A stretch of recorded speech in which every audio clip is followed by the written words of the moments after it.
भैया हो हम रविरंजन तेजा, हमर भाई सोनू बेदर्दी अपना तमाम भोजपुरिया श्रोता के पैर छू के नमन बा। एगो बहुत ही बड़ा मैटर लेके अपने लोगन के बीच आइल बनी जा।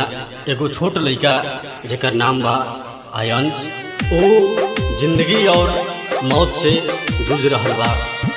हमने के सपोर्ट के जरूरत बा भैया, कसहूँ वो लड़का के बचा लीजा। आई गाना के माध्यम से सुनी। देखी के समस्या आवे लागवाई, देखी के समस्या आवे लागवाई।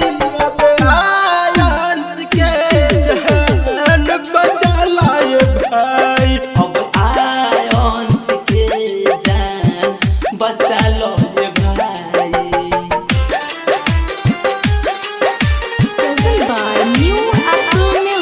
अपना जान ला महंगा है एगो लइका भैया भी, हाथ जोड़ी के कहिले करियो कर के कसहु ठीक।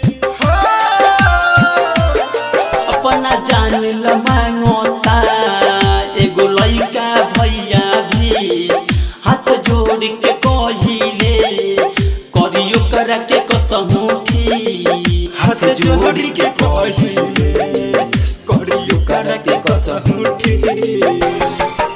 अचरा पसार के रोवतिया माई, अब आयंश के जान बचा लिए भाई, अब आयंश के जान बचा लिए भाई।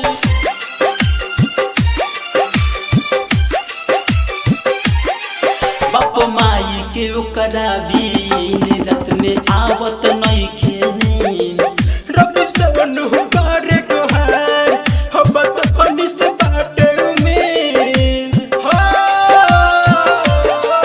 बाप माई के ओकरा बीन रात में आवत नहीं खेने, रवि सवनु करे गोहार हबत हनिस बाटे उमेद।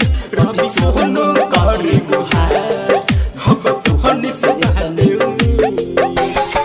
भारती राकेश कहे दे दो तू चढ़ पाई, अब आयंश के जान बचा लो ये भाई, अब आयंश के जान बचा लो ये भाई।